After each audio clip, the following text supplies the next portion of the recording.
Hey everyone, and welcome to the Dad to Dads podcast. So sometimes in life, we can find ourselves in a place where we didn't intend to go, and we have a choice. We can stay there knowing it's not best for us, or we can do whatever it takes to get us back on that right road. When I was first introduced to my next guest by his Instagram page, initially I thought it was focused primarily on fitness. However, after following him for a few days, I realized there was so much more to it. More of a story of redemption, how this guy overcame a life centered around alcohol and used working out and improving his level of fitness to pull himself out of that hole. And now he's laying out a path to help others. JD Emmons, welcome to the podcast. Yeah, thanks for having me. Man, I appreciate you coming on. Look, my first question to you, how old are you? 47. Wow. So I'm a little bit older than you. So, I was showing one of my sons this morning. I was showing him your page, and he's like, "Dad, how old is he?" I said, "I don't know. I mean, he's probably close to my age." He's like, "Well, why don't you look like him?" I'm like, "Man, I try. I'm like, I'm in the gym 5 days a week, and I'm like, and I'm not one of these that's just kind of going through the motions. You know, I'm pushing. I'm like, I'm trying to." He was very impressed. So, hey, look, I know you are a sobriety and development mentor. And I want to get all into that, and I want to go through your journey, and we're going to touch on fitness as well. And, but I really kind of want to start from the beginning, if you don't mind, just kind of childhood and how you got to where you are now, if you don't mind. Sure. Yeah, so I was kind of, I've always kind of considered myself kind of like sort of an outcast, I suppose, and that's important for later on in my later on in the journey. That's an important element. But yeah, just I was never really I was an only child. I grew up in Texas, and I didn't really have I mean, I had a father figure, I had a stepdad, but it was just, I don't know, I just always kind of felt just kind of by myself, so to speak. I wasn't in sports, wasn't with the cool kids, never went to parties, never really drank. I think I mentioned the other day, I think the only thing I ever drank in high school was like a Zima or something, right? And, it's kind of funny. But so my childhood was pretty quiet. I was kind of a pretty easygoing kid. And, after high school, I went to university in Arkansas, University of Central Arkansas, and that's where I met my wife. We met, and I think it's pretty fast. Within 6 weeks, something like that, we were married. Like it Within 6 weeks of meeting her? Yeah, it was pretty fast. Yeah, it is. So she knows the timeline a little bit better, but it was really quick. And Wow. yeah, and so we've kind of grown up together. I was 19, she was 18. I think from there, kind of fast forward quite a bit. We went on to have kids. We met some families that had a lot of kids that were doing things that were intriguing. They were just doing things a little bit different than how the world was doing it. And so we just kind of latched onto that. So for about, for nearly 20 years, that's kind of the lifestyle that we led. We did farming. We were really close knit family, drove the big van. A lot of times being mistaken for being Amish, in some of the areas that we lived in. And I don't know, I guess I just, at some point we had trying to, had some businesses going that ended up, some of them finally ended up doing fairly well, got a little bit of financial success, got kind of tired of, living the dirty life. Farming is very dirty, and it's just, long hours and landscaping, and, we did that as well. And so we kind of found something that was a little more lucrative and a little more, I don't know, it just was better financially. And that kind of put me in a different crowd, I guess. And so I had a little bit of experience with some people that I mean, it's kind of basic, but the interesting thing to me was like their ability to what I deemed as being a man. Like they knew what scotch was, and they knew how to drink it, and they knew what cigars were, and they knew how to smoke them. I'd never done any of this stuff, right? Yeah. And so it was also during that time that I kind of got exposed to the fitness world a little bit. I was always really tall, really skinny, and so these kind of all happened at the same time.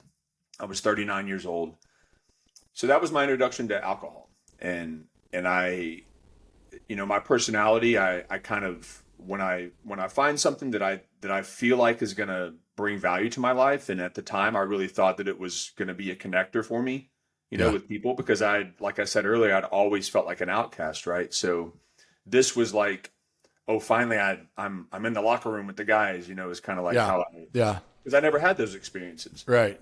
And so I was, we pretty much would talk about nothing most of the time, but I was at least in the cool crowd, so to speak. Just a lot of insecurities, I think, and that was my way of adapting or, walking through that time. And alcohol eventually, when I first started drinking, of course, just like everyone, you don't start off drinking thinking, oh, this is going to be a problem one day, right? Right. You think you can do a little bit different because you didn't spend all those years. Like, I always knew that the drinking in excess was bad for your body, like health wise, right? Mm-hmm. But I was going to do it different. I was super healthy.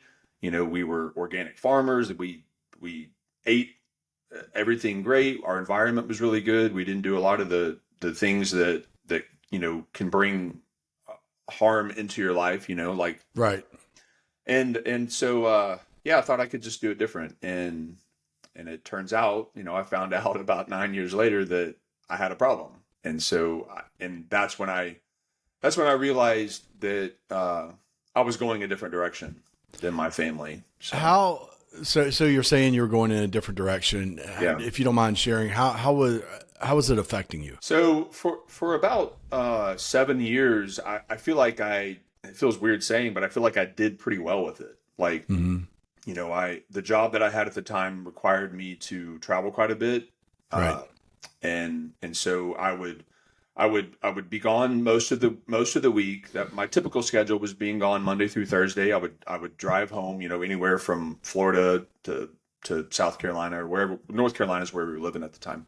Okay. And so I would do a lot of commuting, and then I would come home, and on the weekends we would work our different businesses that we had a couple businesses that required like setting up at trade shows or making products, and plus I had, up to that point, 10 kids, right? And so I had a lot on my plate, and I felt like I juggled it pretty well. Our marriage has always been, with its struggles, and trials, but we've always been pretty intentional about getting through those things. So, and I was doing all that while I was, attempting to change my physical state, and I'd already done some transformation in my early 40s. And so I just felt like I was doing really well. And then I started feeling, it was really the holidays that I think that I remember vividly, feeling disconnected. And that's when I started to really fight it more in my head. Like I would never admit to myself that I had a problem.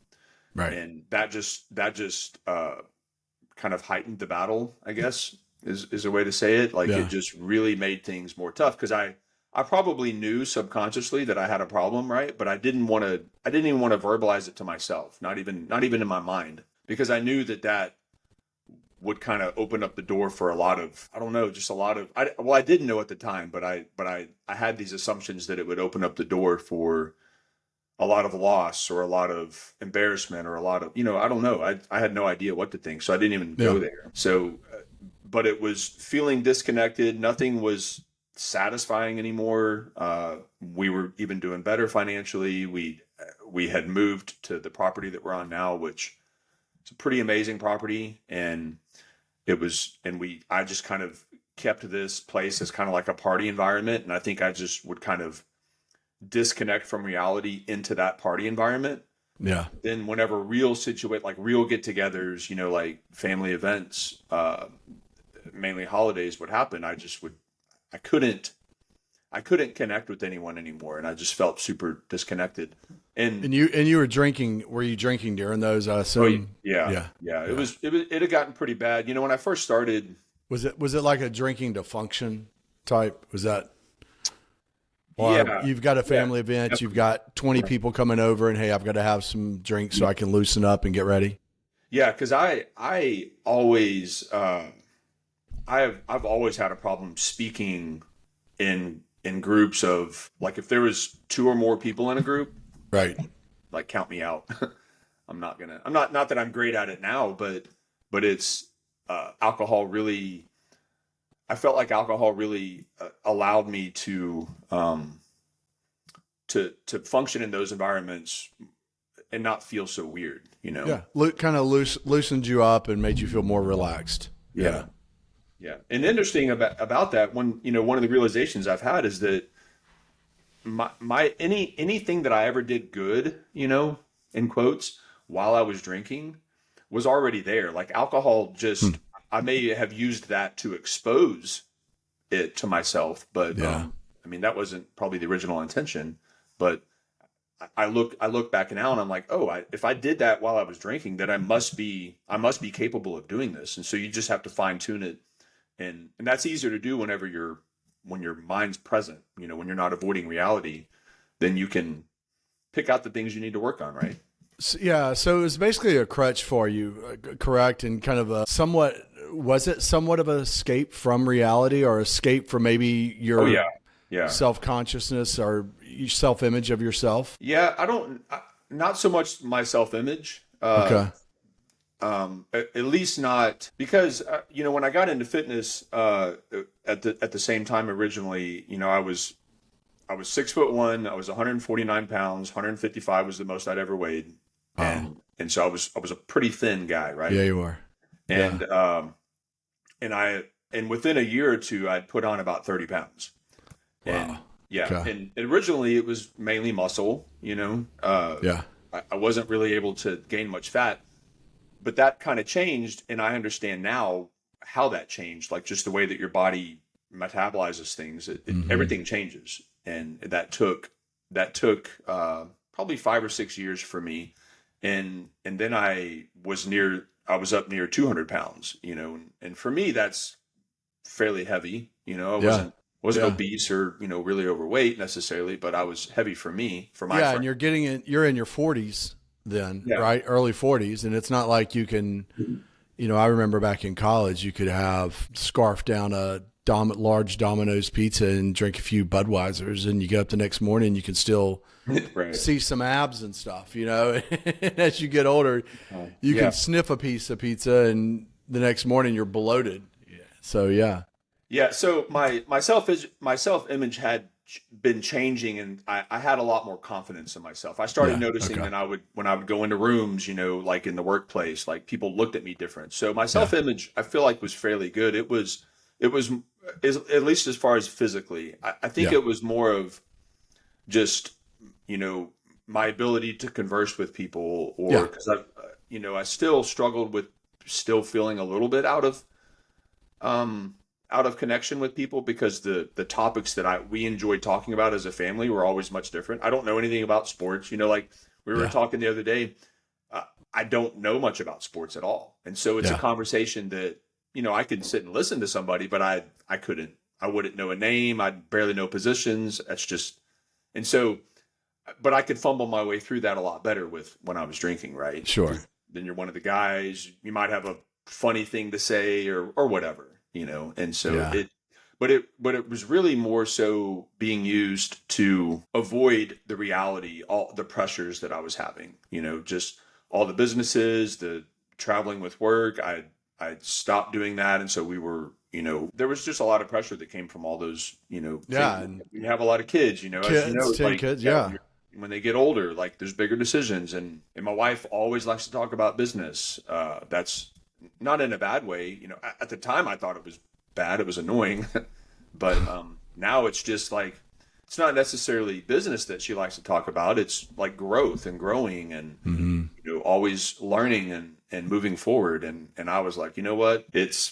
I mean, the times got earlier and earlier that I would start, but for a long period of time, it's like, it's 6 o'clock, it's 5 o'clock, it's 3 o'clock. Now it's 11 o'clock. Like, So it eventually crept up to being a morning Yeah. something you were doing Yeah. in the morning. More How so, more so in get-togethers, which we had a lot. yeah. So yeah, it was a lot. Yeah, almost making excuses. Was that it? Almost making excuses for get-togethers so you could drink? Did you ever find yourself doing that? No, I wouldn't say we.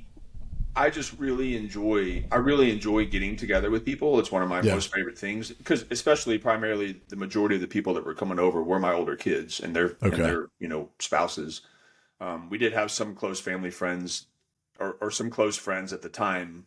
Turns out we're mainly just drinking buddies, but that we would get together and play guitar or whatever. Yeah. But I didn't necessarily create, like, there was enough events just creating themselves, Creating themselves. Yeah. and this was the hangout place because we had the biggest, we had the best situation for a lot of people. So Yeah. It makes sense.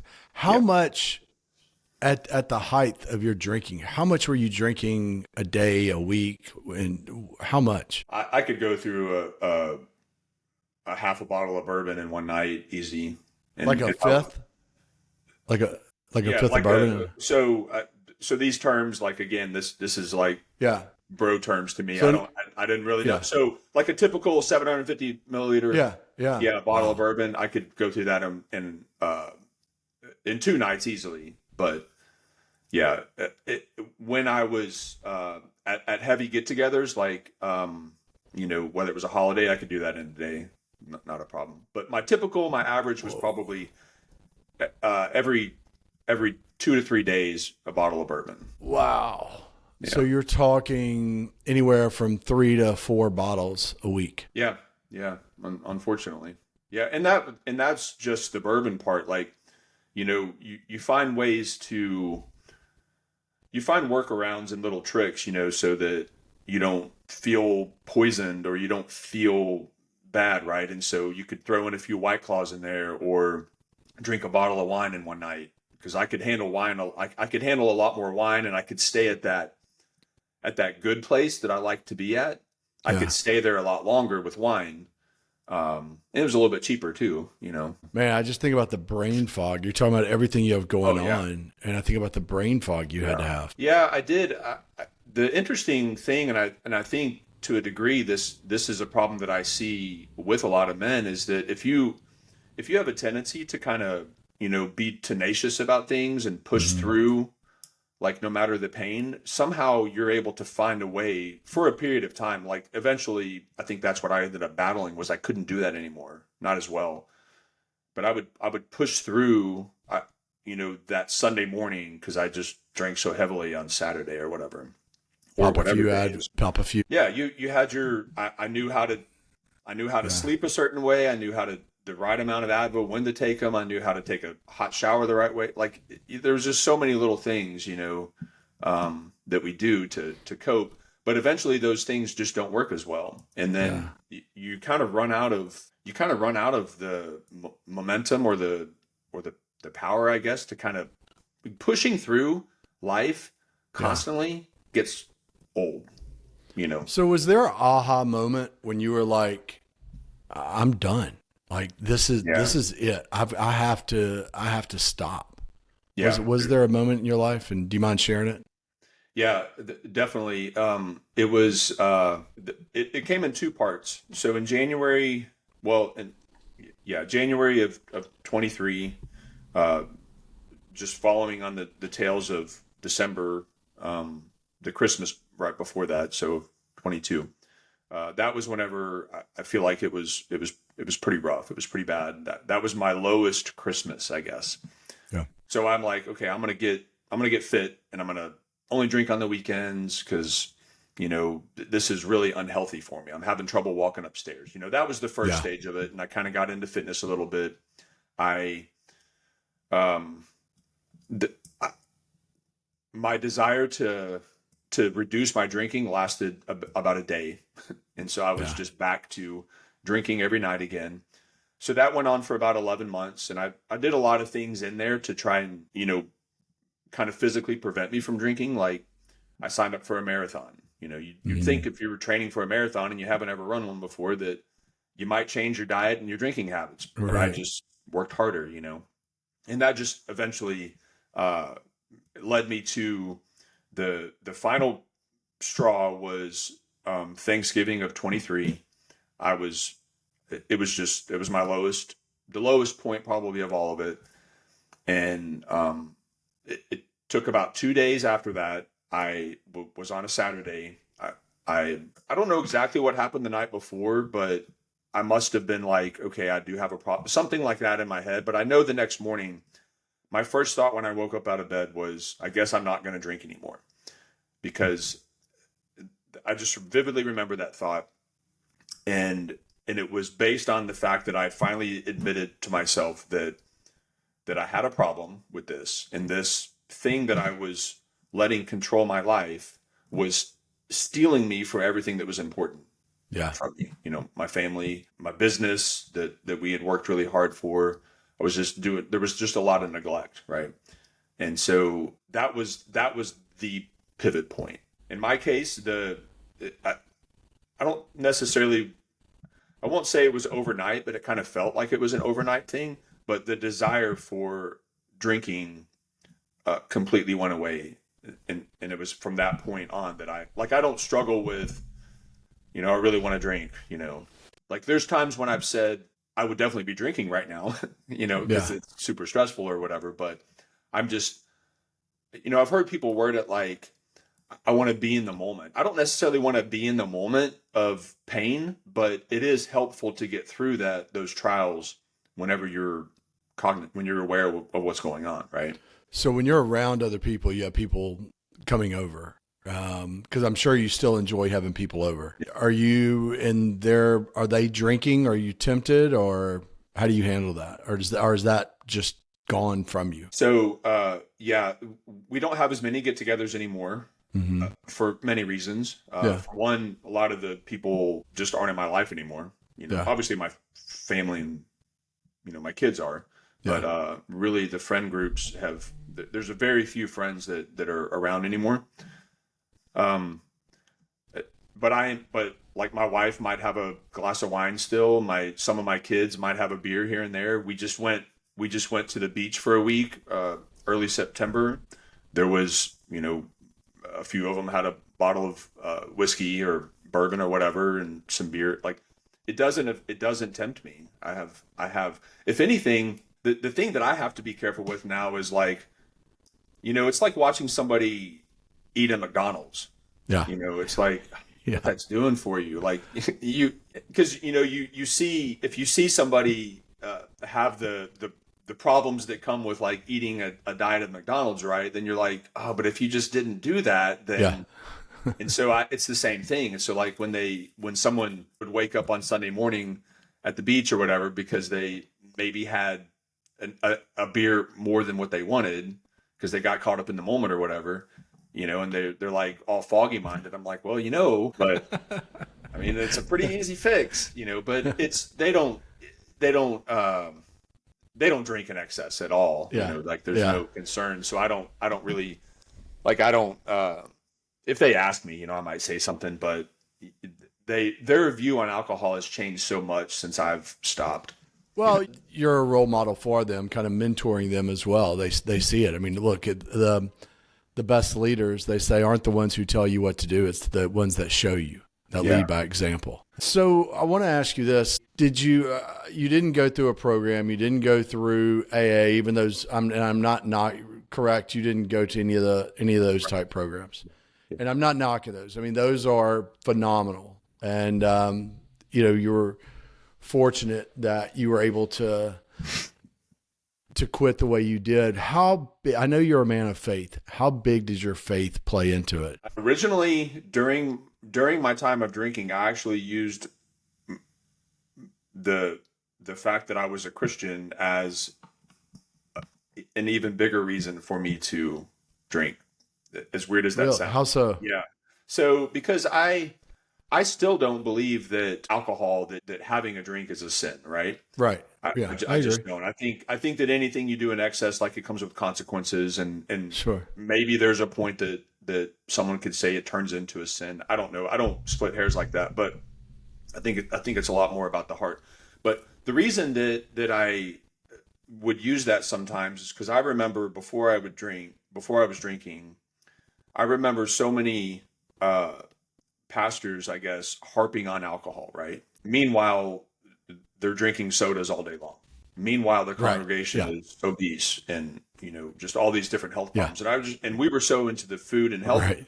world that I just remember thinking, like, I have a feeling, because I wasn't really around alcohol much. I didn't know a lot of the problems that came with it outside of like your stereotypical bumbling drunk alcoholic, right? But I was around a lot of unhealthy people, and for me to focus on something like alcohol as a big problem and then just ignore all this other stuff that's in everyone's life, like Hmm. little kids don't have drinking problems, right, but they have eating problems, Right. or and so I was really big on, I can be healthy and I can drink and I'm a Christian, and I grew up in some Southern Baptist churches for a while. That was a part of my life, and so there was a lot of Yeah. things like necklaces were wrong, or dancing Yeah. was wrong. Yeah. It Right. never resonated with me, and so I really got into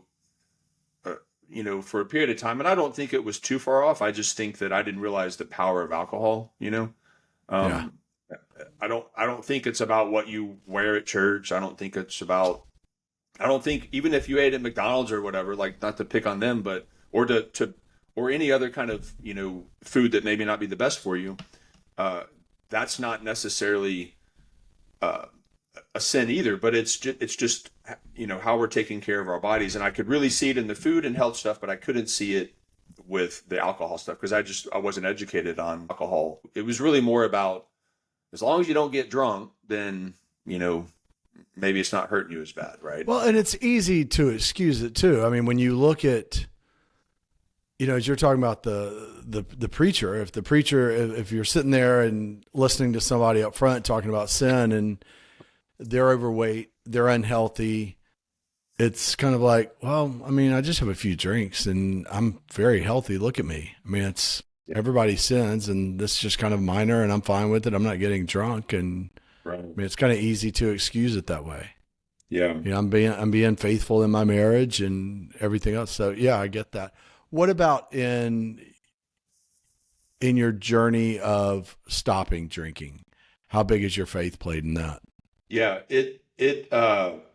So someone asked me once if there was like this, prayer that I was praying that I feel like got answered. And specifically, I, I'm sure there was, but I can't remember a specific, like, I was just on my knees praying that God, would take this from me. But I know now that my family was, my wife specifically, but Yeah. but but now that I'm not drinking, my faith has I've gotten a lot more diligent in just understanding God's character more, and really digging into that, and not just taking it for granted that I'm a Christian, right? Yeah. Like Yeah. I feel like there's, and part of this is, like watching my older, especially my I have a I think he's 18 or 19. I don't know. I lose track sometimes, but he's really digging in right now, to the word, and so we'll have these conversations, and so that I've always been like, I knew the basics of the stories, I Hmm. knew the basics of what it took to be a Christian, I guess, but there's so much that I didn't know. Even, I would say that I originally became a Christian when I was like 12, but it was just kind of something that was just there. I wasn't really Right. active. Right. So other than, how we've raised our kids, but even that, to a degree got off track, at least from my involvement, while I was drinking. Uh, didn't realize it at the time, but I look back now and I'm like, yeah, that's pretty, that's pretty bad. But, um, because of the example, because of the cover that I was leaving my family uncovered, like Yeah. there's just a lot to it, and so now yeah, it's definitely increased, and I'm definitely more in tune with that part of my life, No, that makes sense. That Yeah. makes sense. So how did you get, I mean, you've always, or not always, but in your adult life, you were into fitness and you were in good shape. You stopped drinking. Did you amp up? Did you kind of use fitness? Did you kind of gear up your fitness even more to replace that? Or did you just start? Because look, you're in phenomenal shape. Did you see your physique start once you dropped the alcohol, start making radical changes then? Yeah, I did. I would say that I And did, definitely got, and also did you find that, oh my gosh, I can do more. I can last more. My yeah, yeah. endurance and Oh yeah. my recovery is faster, and I'm Yeah. seeing these gains now. Yeah, definitely. I I I think the quickest thing that I saw was just leaning out. My diet had changed a little bit. I got more serious with intermittent fasting, which I practice quite often now. And I was pretty strict that like my eating window was like I had like a 5 hour eating window during the beginning. And that combined with so I made my typical drinking time was around 3 or 3:30 in the afternoon. Okay. That was on an average day. And so I I switched my morning workouts, which I hated anyway. I switched those to the afternoon as kind of like a kind of, just replacing that time. I Yeah. realize now, and I still do this, but I realize now that it's kind of my afternoon reset now. Yeah. Like my wind down or my regrouping used to be drinking. And now it's, even though it's physical work, it's going to we just have a garage gym and just putting just that physical strain on my body, and it really is a great mental reset for me. And it Yeah. I do not like. I will go and work out in the morning, but I'm not one that I don't look forward to that at all. yeah Mine's I don't. late afternoon, and I agree. It is a mental reset at that for me as well at that time, and it's almost a daily therapy session. Yeah, yeah, yeah. It is. I mean, I've done the morning things before, and I think that especially when I was, working like a normal job, like it's what made sense. Yeah. But yeah, I do it in the afternoon now, and yeah, I definitely noticed the leanness. That was one of the quickest things that I noticed, but also the recovery was a lot better. Now, also, there's the other part of my story is, and I like to disclose this to people because people have their assumptions about this, about what it does or what it doesn't do. But I am currently on TRT. I started this in Okay. late April of this year, Okay. and that was a tough decision. I didn't want to do it because I knew what it would involve, Hmm. and I knew the potential, side effects of it. And the reason, the quick version of my story is when I started to work out back in late 30s, early 40s, I was around somebody that had access to steroids. And so Hmm. I did a cycle. I actually did two back-to-back cycles, and I gained a lot of strength. I gained a lot of bloating because I wasn't doing much. Right. I was working out, but I wasn't, doing a lot of cardio type Right. stuff, not intensity type stuff. And so I was able to get pretty quick, but I did so much so fast as far as the cycle, and it wasn't controlled. It was some crap I was ordering online, got sent from France or somewhere, whatever. But um, I didn't know what I was doing, and I realize now how large that dose was, and it's unbelievable. Yeah. Not everyone reacts the same way. Not everyone has bad side effects, but I Right. feel like that's whenever my natural testosterone production kind of got messed up. And Yep. then of course drinking all those years as heavy as I was drinking didn't help anything, but I was able to mask some of the effects of low testosterone because I was drinking so much, and a lot of my drinking was combined with energy drinks. That was my drink of choice, was a Red Bull and Michter's Rye. That Oh was wow. that was my Yeah. go-to because you got both. Yeah. You got the effects of the alcohol, but you didn't And the have the stimulant. crash of the bourbon, right? So, Yeah. so it was horrible for my heart. And um, but when I stopped, I was able to. I leaned out pretty quick. I stopped in. I started being pretty consistent when I stopped drinking in November of last year, and so I leaned out pretty quick, and I did gain some I don't know about strength. I don't know that I've really gained a lot of strength as far as like the numbers, but my Right. ability to control my body, which is actually more important to me, like calisthenics body weight, Yeah. it's way more important to me than what I could throw up on a bench. And so I started to get more focused on those things like pull ups and, muscle ups and front levers and, just things like that, alternative type stuff. And I was able to quickly, well, I say quickly, 3 or 4 months. By April, I was already seeing really good improvement. The problem is I started noticing in like March or April of this year that, after my workouts, like I was just kind of done. Yeah. Like I just couldn't, the rest of the evening was just kind of shot, and that was progressively getting worse. And so my wife actually had just listened to a podcast. It was a business podcast, but it happened to be the guy that started one of these clinics. And so I went and got my blood work done and realized, wow, my testosterone's below 200. This makes sense. It was at 190. And I'm like, Wow. okay, that's probably a problem, but what's the answer? And so my diet was already on point. My physical activity was already on point. I wasn't drinking.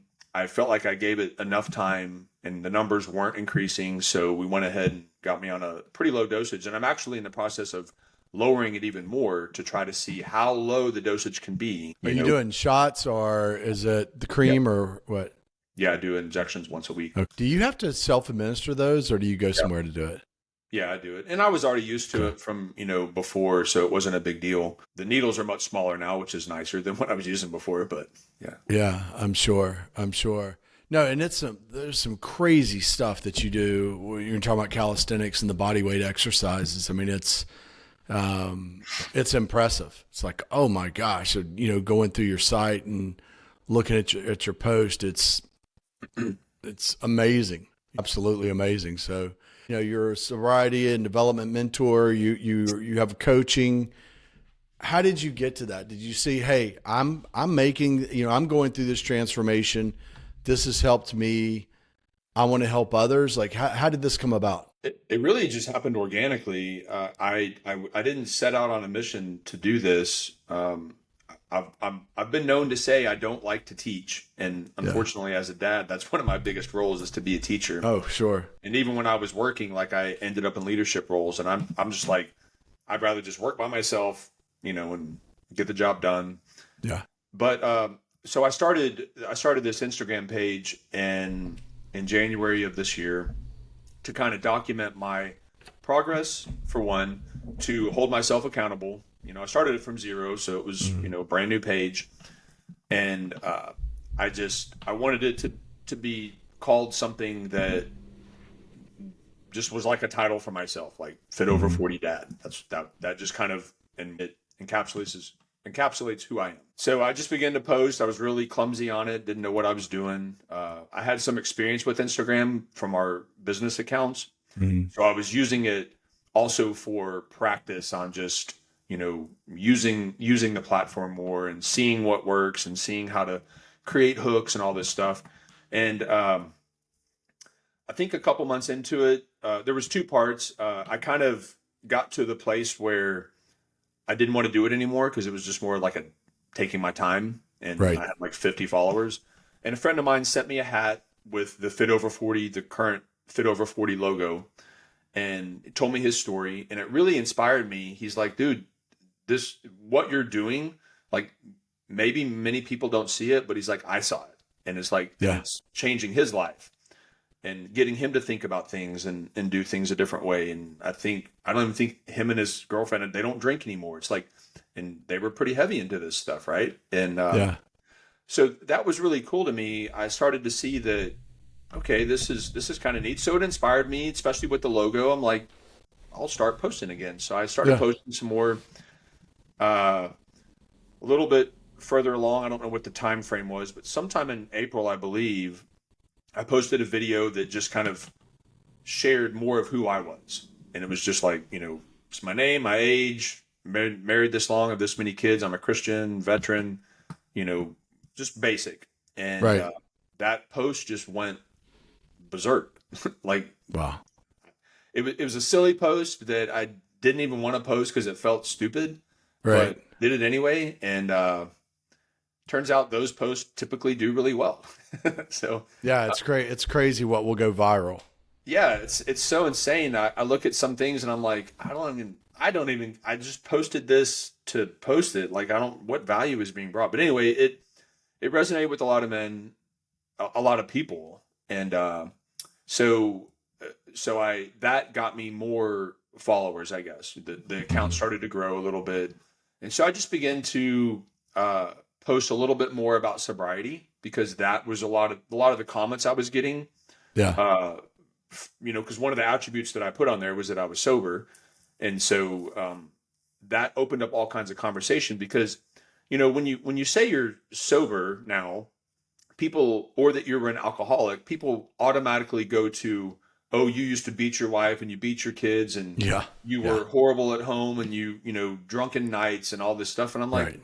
and then I start to defend my alcoholism, right? Like I'm starting to defend. I'm like, no, no, no. The problem, like, to me, that would have been more of a in your face, you have a problem. But I didn't Yeah. have that. Yeah. Mine was Yeah. kind of like silent. And Yeah. to me, that was a bigger issue. And I started noticing that my responses to these assumptions were resonating with people. And then it just kind of began to grow and get traction. And so men and women both were just like reaching out and DMing me, just saying, hey, this is my story, or hey, this, inspired me to not drink tonight, or not drink. It's been a week now. And I just started seeing a lot of these stories, and it was really cool. And I still didn't know what to do with the page because it was becoming Mhm. very time consuming. So, part of the process of when your page grows, like, unless you're just using that as like, I guess, like a ministry, which in a sense I would rather gear more towards that, but I really needed to figure out how to monetize some of my time. I mean, just to be Yeah. frank, like I just Yeah. wanted to see, whether it was through sponsor, like, affiliate programs, or I didn't know. And so I hired a business coach to kind of steer me, and they kind of suggested that I kind of go more towards, sobriety and fitness coaching, but I didn't really Mhm. know how that was going to look. My style of fitness is very kind of, I don't really like programs, but I realized that, like, even when I first started, I was on a program. I did the Body Beast Right. program, and that's what I did. And so I understand the importance of it because you don't know anything. But it just seems like it's so hard for me to follow a program now. And so that translates into me putting together programs and encouraging people to stick with it. Like, I really enjoy working out, so that's where I want people to be. But that's a process that I have to realize that it just takes time to get there. And some people may never enjoy it, but they just do it because they know it's important. And so there has to be some sort of guide in place. And so that's the fitness part of it. The sobriety part of it is that's just on an individual basis. I mean, I think there's some basic concepts and some aha moments that you can kind of capture to help people start the process of sobriety. Right. And so that part of it is still being figured out. And what we've decided to do is to start a community based, or community style, on a platform called School. And that's going to be something where it has some videos with, like, information and, just education on sobriety and education on alcohol and education on stuff. And there might be some fitness program stuff in there, but it's really going to be more about the interaction with the people. Because When will that launch? so the initial version is supposed to be launched next Tuesday. Yeah, that's And we're having people the can find that. Where can people find that? so it'll be on my, Instagram page is where it'll be, announced. So Okay. just have to stay tuned there. Stories, and I'm sure I'll have a reel that just stays at the top, pinned. So you have that, but you also you also have coaching as well, fitness coaching as well that you offer, correct? Yeah, Programs. yeah, and that's so I have some programs out there that people can purchase, Mhm. and that's, I just kind of take that on a case by case. I've had a lot of conversations with people, and So are they individual programs, or is it, you're laying out a workout for a week for the masses? How do you do that? So the ones the ones that are available right now are just like some specific fitness programs that I put together, and then that just like I'm working with a guy right now, and just every 4 weeks I just kind of change things up depending on where he's at and what his goals are. But watching the mental transformation is incredible. I love that part. So we just have these weekly talks, right? Just I just kind of feel out like where he's at, and then he might bring up something, and it's kind of two way is what it is, right? Because it's not like I have every single thing figured out. I've just realized some things that are important. Changing your habits is really important. Changing your environment is really important. We do have control over our choices. Yeah. Oh yeah. These things don't just happen to us. Alcohol doesn't just go into my body by itself. Right. No one's pouring it down my throat. It's a choice. I may have more tendencies than someone else, or someone else may have more than me, but becoming aware of that is important. And so that's what the programs that I have, just having those weekly conversations, and just steering people and reminding them that they're the ones that are making the change, and they're the ones that are responsible for this change. I can give you all the ideas in the world, right? But and you know what, you talk about the choices. It is choices. It's whether you stop at McDonald's or you go eat healthy, whether you pour alcohol in your body, or whether you sit on the couch versus going and working out, doing some form of exercise for 30 minutes, an hour, whatever it may be. I mean, it is choices. And so I want to ask you something with the fitness. The top 3 exercises for men that you would recommend, if you could only do 3 to 5 exercises, what would those be? So I think, and let's just go kind of with general, not somebody who's been working out. Yeah. So that's what I was going to say. It's kind of a 2-part, because my favorite stuff to do is different than what I think, I have to think about it from everyone's point of view. So push-ups, like there's so many variations of push-ups. You can do them anywhere. You don't need equipment for it. You can use equipment with it, but you don't need it. Pull-ups, chin-ups and pull-ups. I think that there's so many variations of that, just that, whether you can do core stuff, you can do back stuff, like it's really versatile.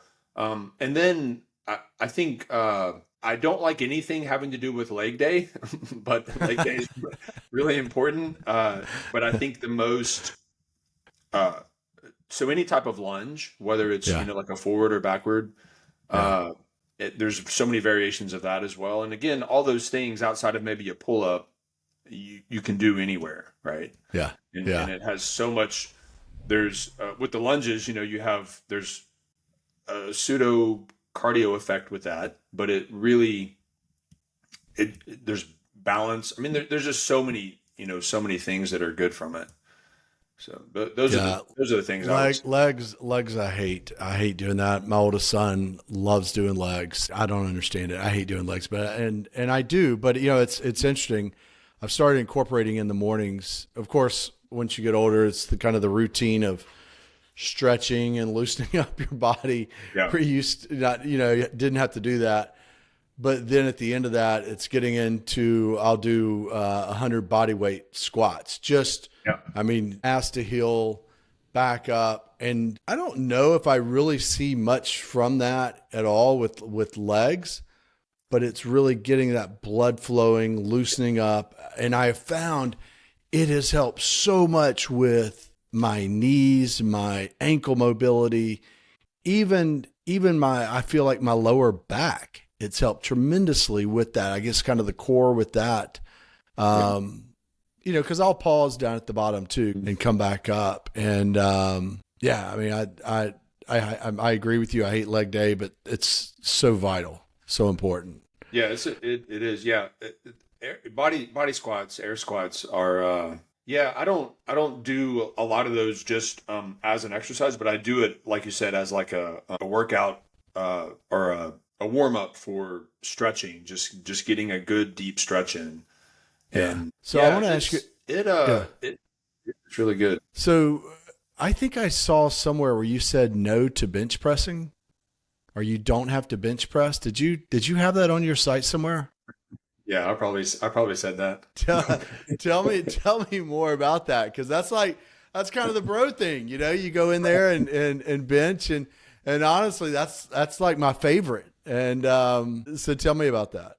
Yeah, so it's kind of two-part for me. For one, I really think that it's not a natural movement, It's honestly. not. No. But and I really when I do or have in the past, I really do enjoy bench pressing. It screwed up my shoulders so bad, Yeah.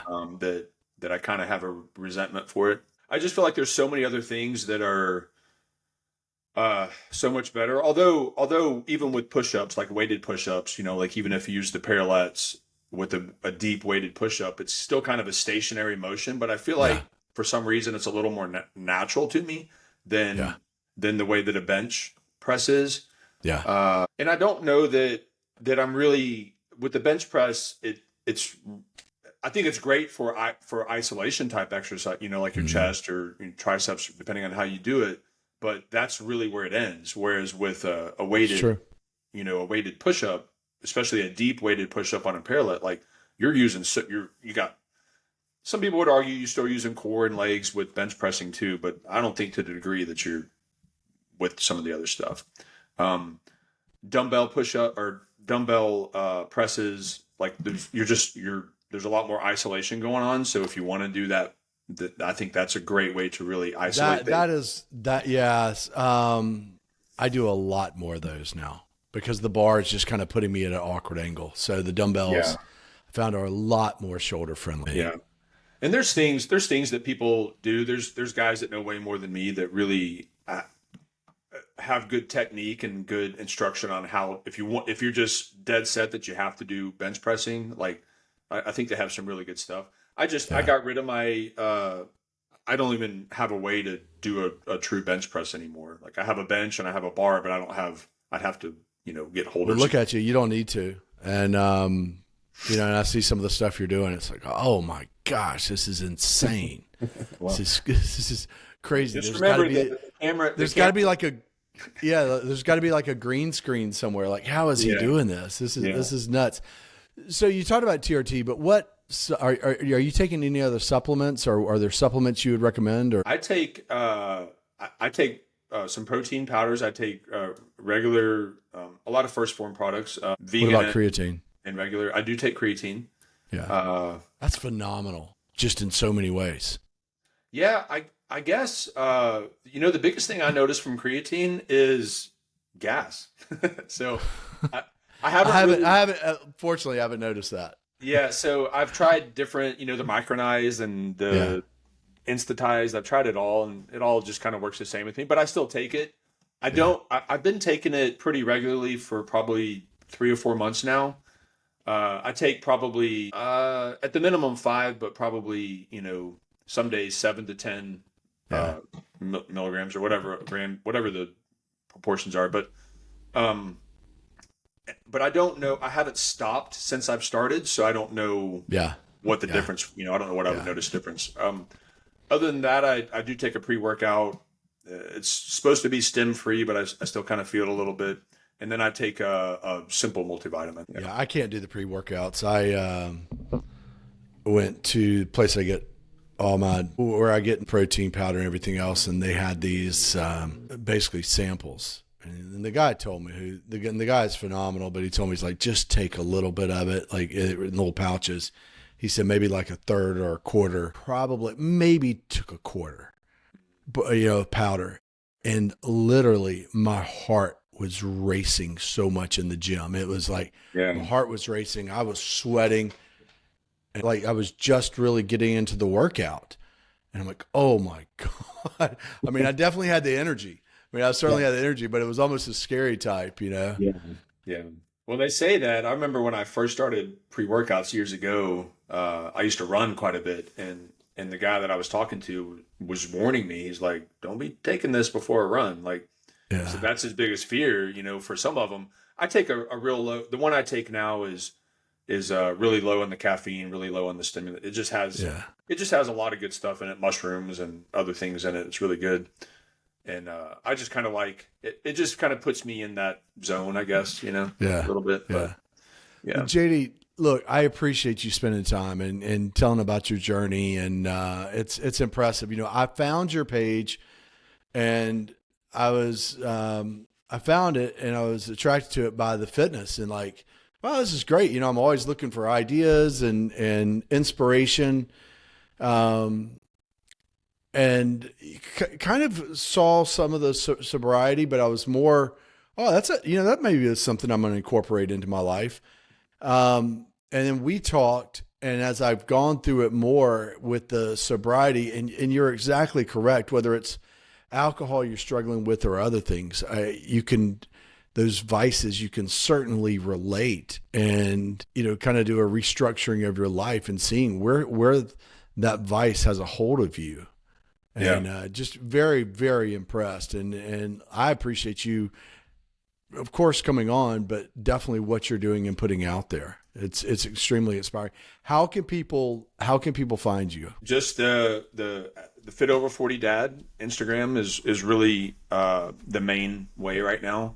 I do have a website with some stuff on it, fitover40dad.com, but that's really just a place. Some people ask about some of the stuff that I wear, personal branding type stuff. And so that's there. But the school community is what that's going to be pretty exciting. And that'll be announced on the page. That's being all built out right now. We're going to go over the final and then hopefully launch it on Tuesday. That's the goal. That's the hope. So, and then it'll be great. Work in progress from there. So, well, I tell you what, it's very impressive. And especially for the short amount of time that you've been on there and the followers you have and just what you're doing. And I commend you for that. I mean, I really do. And I'm impressed with the person you are, what you've battled through, gone through, and just, the inspiration that you're giving to others as well. So I thank you for coming on.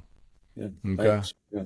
JD, thank you. Hey, and thank you all for listening to Dad's podcast. You can find us on Spotify or Apple Podcasts and pretty much anywhere you listen to podcasts. We're also on Instagram and YouTube.